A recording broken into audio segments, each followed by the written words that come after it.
I live in Oregon, and a friend of mine was having her bachelorette party at a cabin in the woods at the base of a very well-known mountain.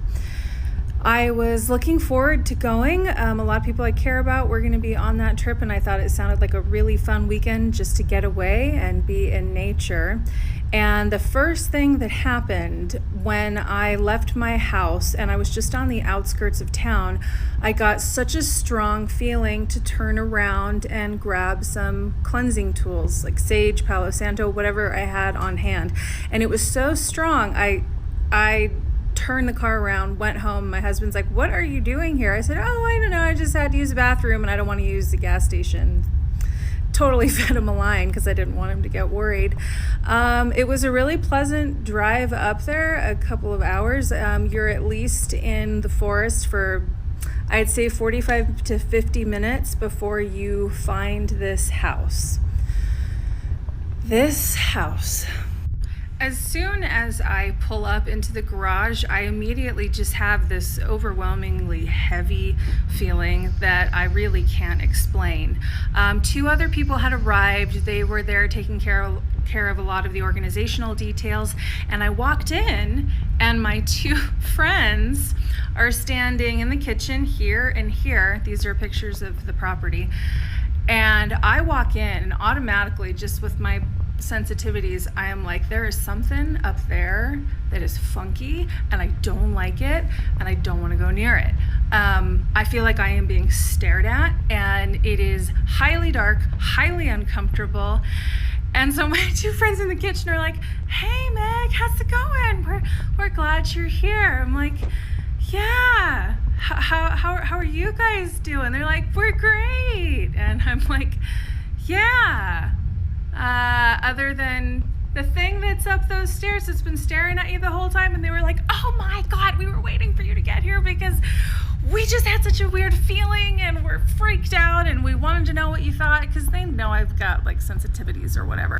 I walked up the stairs and I got to about this spot right here and I stopped because I literally felt like an energetic wall, like, do not go any further. My friend said, "That's really weird. That's literally as far as we went to before you got here." And we were, they were just checking out the house and they went up into that weird little loft attic area and they were like, "Nope, no further." This is the top of the stairs right here. And if you look way down in this loft area, there's a little door with a crawl space, and it was shut when we got there. As people started arriving, we were having fun joking, and one of the women went up there and we were talking about how creepy it was, and she said, "Was the door open when you guys went up there?"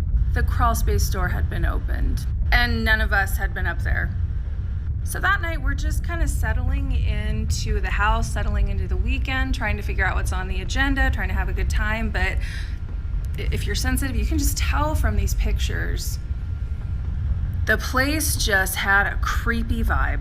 Those two same friends are sleeping in this room, and I am sleeping down here, downstairs, alone on a pull-out couch. First thing we notice is the incredible amount of dead insects all over the floor and even in the sheet.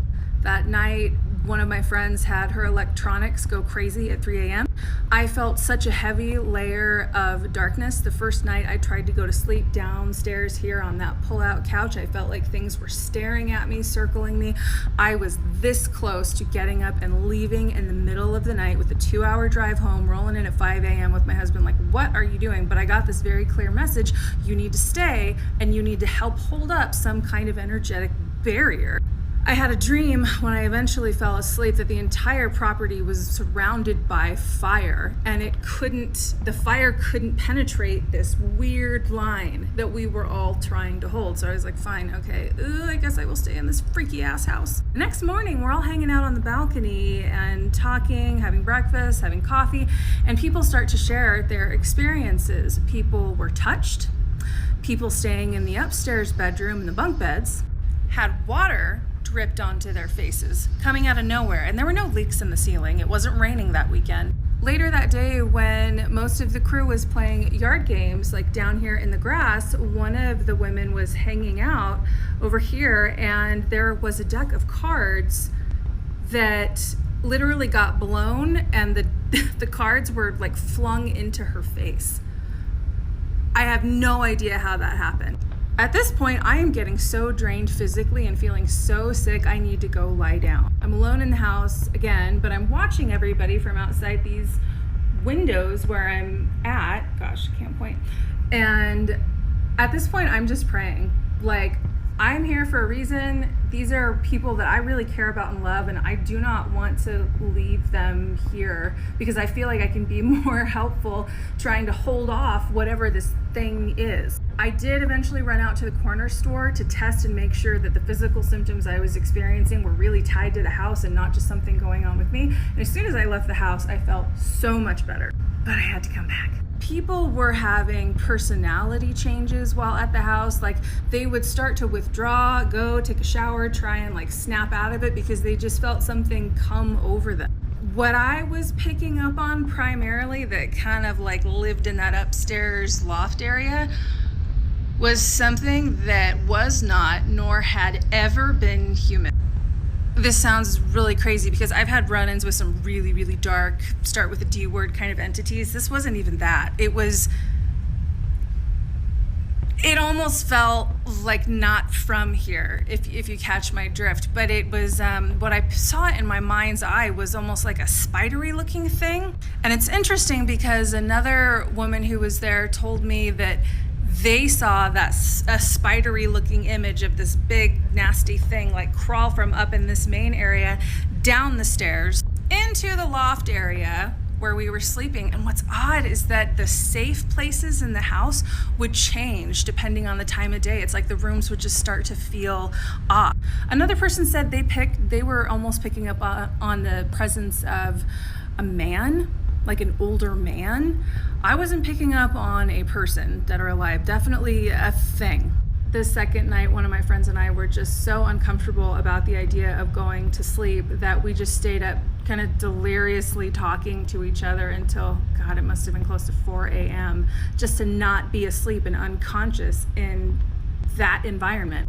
What's so weird and actually kind of miraculous if you think about it is that the bride was not affected. She was the only one out of all of us who had no idea what was going on because she was in her soon-to-be wed splendor. And also, this particular person has an incredible amount of spiritual protection around her. So we were all really grateful for that, and we'd kind of like whisper about what happened to you last night and this happened to me in the bathroom earlier, and we were all just kind of keeping it out of the realm of awareness of the bride, fortunately. By the last morning, I'll never forget, one of my friends had set up a beautiful create your own crepe kind of buffet line, and we were all sitting down around at breakfast, trying to eat and just feeling so uncomfortable, ready to get the heck out of there. Someone said, "So you picking up on anything, Megan?" And it's interesting because at that moment I felt just this overwhelming cloud, almost like darkness from every angle just starting to swoop in, and I said, I think it's time to go. The way everybody collectively pushed back from this table and popped up and got up and grabbed their stuff and started hauling ass out of there, it was like a scene in a movie. Other guests had weird experiences. I checked the book, paused to read. If anybody knows who this was, I would love to talk to you about your experience. This one's a little weird. I think some dude had a freaky experience and then leaned into the weirdness and hopefully just exaggerated because they didn't know what to make of it. We all stood outside of that house and we held hands in a circle, and I kind of led everybody through a grounding and protective and clearing exercise because it was so vile. The husband-to-be was actually having his stag party down the road, and they came over because they heard whispers and rumors about what was happening to us that weekend, and they were like, "Oh yeah, we're gonna run in and we're gonna take care of it." When they saw the look on our faces and they heard me say absolutely nobody's going into that house, they decided not to go in. I got in my car and was completely silent and white-knuckled my grip on the steering wheel until the tree line broke about an hour later and I was getting closer to home. I burst into tears and started sobbing, because up until that point, I had never faced anything that dark or malevolent in my life. A few of us called each other after to process what had happened. It was wild.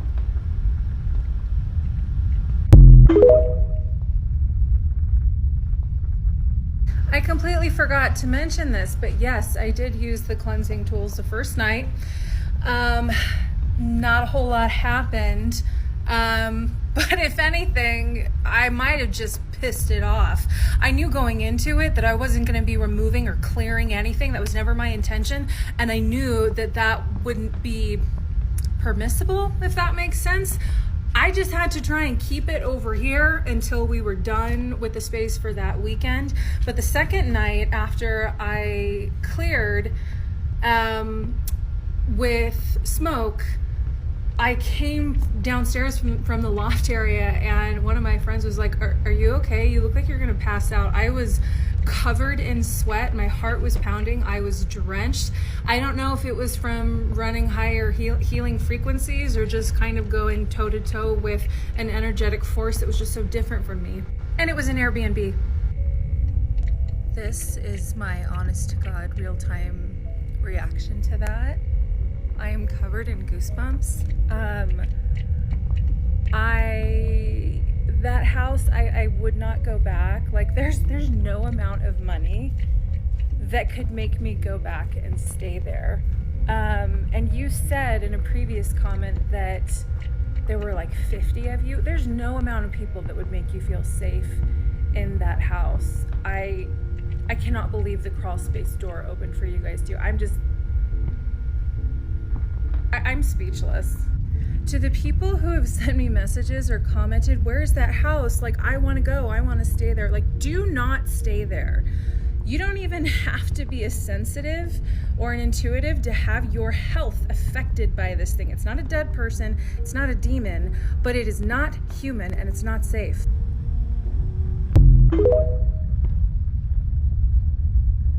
It's been 1 year today, so let's tell this glitch in the matrix story that is not like anyone you've probably ever heard before. I was born in the Central Valley in California and lived in Fresno until about 12-13, and I've only been back a handful of times because it doesn't exactly hold great memories for me. Well, my grandfather, before he passed, was still living down at an assisted care facility in Fresno, and his health had taken a turn for the worse. So my mom and I hopped on a plane last July to the place I swore I would never go back to. I made the intention that I was going to be putting some things to bed that were difficult from my past. And I guess the universe heard me and definitely has a sense of humor, because this was at our gate in Fresno. Before our family left Fresno, it really was not a good time for me because I was a budding intuitive going through puberty while there were traumatic things happening in the household. If you know anything about the spiritual world, that is a recipe for disaster. It was a psychic storm. I hated this house. It made my stomach hurt. This is when I started to see shadows out of the corner of my eye. I had an overwhelming impending sense of doom that would come over me. I didn't sleep well. Our dog would sit at the base of this hallway and bark down at something none of us could see. This was my brother's room, also the room where my Furby started talking to me, things that it was not supposed to say. For example, my cat would walk right by it and it would go, "Here, kitty, kitty, kitty." If you're a millennial and you had a haunted Furby, I know I'm not alone. Anyway, this room was the worst. This was my room. My bed was right here. And it was, of course, the worst room in the house. It was freezing cold. I had electronics that would go haywire. I had a VCR that would turn on and off. It would push out the VHS tapes just for no reason. I had lamps that would turn on and off by themselves. It was freaky, and I just hated that house. I had horrific nightmares in that room. Also at that time, I was in 5th, 6th grade, and I happened to find 2 other little gifted weirdos who had some of the same abilities I did. For example, this is when I accidentally remote viewed for the first time, but that's another story for another occasion. Suffice it to say, your girl was wide open and had no idea what was happening. Again, this is in the past. We're talking 1998, 1999. So let's fast forward. It's 2023, last summer. I'm walking around, my mom's hanging out in the car, there's nobody on campus, school's out, and I'm just trying to take a deep breath and let some things go that have been following me around for a long time. And I'm talking traumatic memories. I round a corner, 35 years old, right? Last summer. And I look down this hallway and I remember that there was a modular unit, almost like an old single wide, that used to be used for kids for an after school like babysitting program. When the bell rang and classes were done for the day, we'd go hang out and wait for our mom to pick us up. I was struck by a memory of being 11 years old, my mom being gorgeous in her 30s, coming to pick up my brother and I. We scrambled and got our little backpacks. It must have been late fall, maybe even winter, because it was dark outside when she picked us up. I remember holding my mother's hand while my brother held her other hand, and we were walking down this corridor. And when I got to about this space, I had forgotten this memory until this moment, but 11-year-old me remembers looking over and seeing a woman who looked super old at the time, but probably about mid-late 30s, who had brown hair and was wearing white, and she was just smiling at me. And my little 11-year-old self was like, well, she doesn't seem scary. She seems nice and friendly. Wonder who she is. And then I just went on my way with my brother and my mom, I don't know, to go make dinner, hang out, do homework, whatever.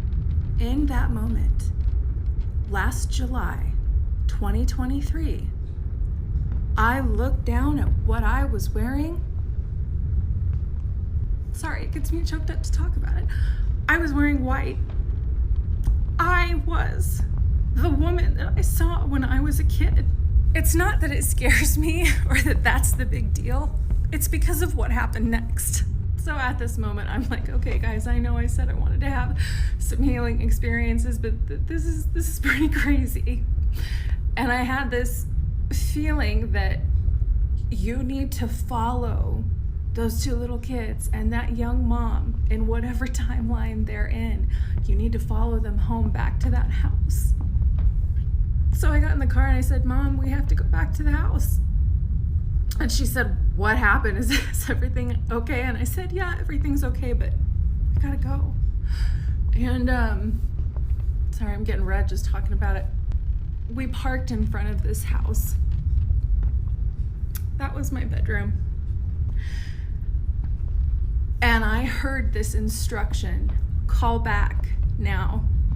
That little girl, that young part of you that was left in this house, that never got to grow up, that stayed there,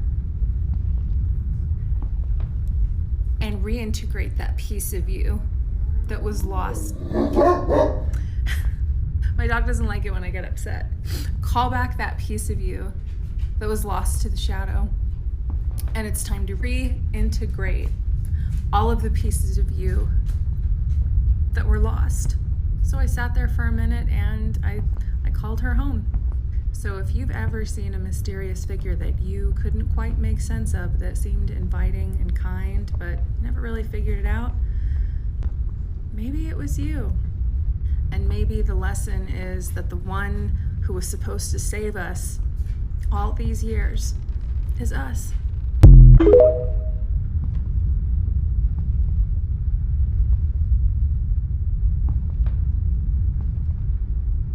Okay, I think it's my turn.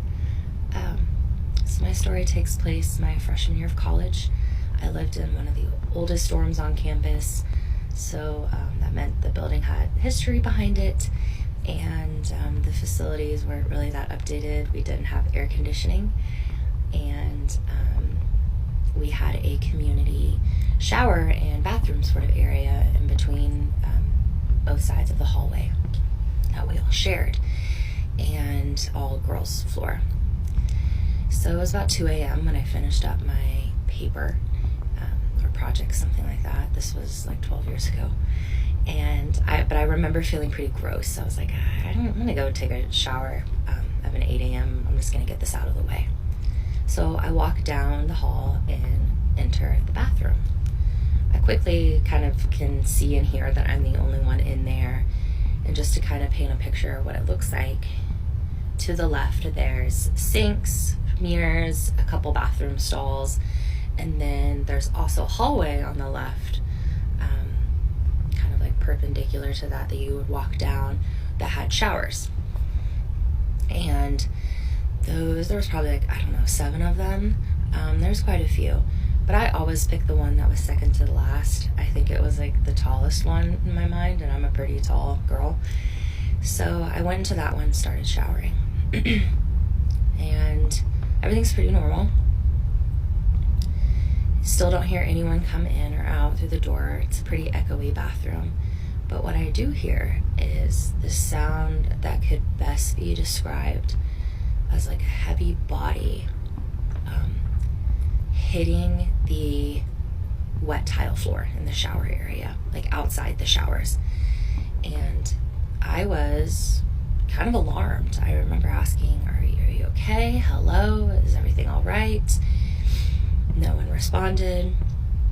And so I kind of wait a little bit longer and I don't hear anything. So I'm thinking, okay, somebody left their wet towel. People were always leaving stuff in there. And it just fell to the ground, and that was kind of that fleshy, heavy sound I heard. Well, not soon, or like soon after, I should say, I hear the sound of like a hand, so like still a fleshy sound slapping against the wet tile floor of the ground. And I hear then kind of the sound of like a body like pulling itself across the floor.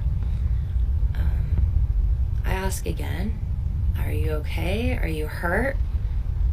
There's no response. And I'm starting to get pretty freaked out. I feel really scared. I remember I had my razor in my hand and was like pausing and listening, and I just kept hearing this like slap, drag, really heavy sound in the bathroom, kind of coming towards my stall.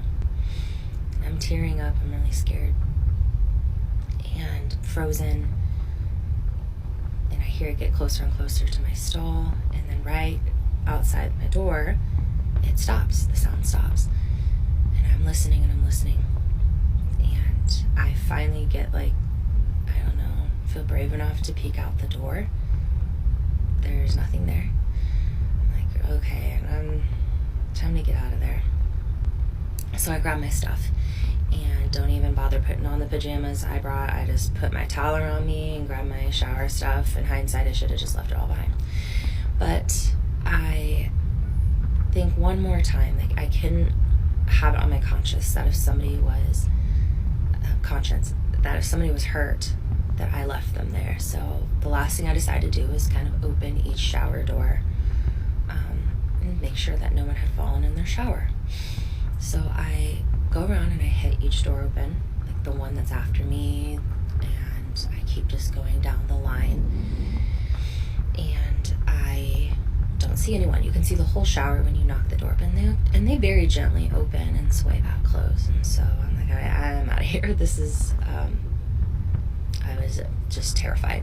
So I finish going around the hallway. I walk past the bathroom stalls and the mirrors and the sink, and then I hear several of the doors to the bathrooms slam closed, and I bolt out of there. So yeah, I never took a shower that late again. I was too nervous to really go there by myself for a while. Yeah, that's my first scary college story.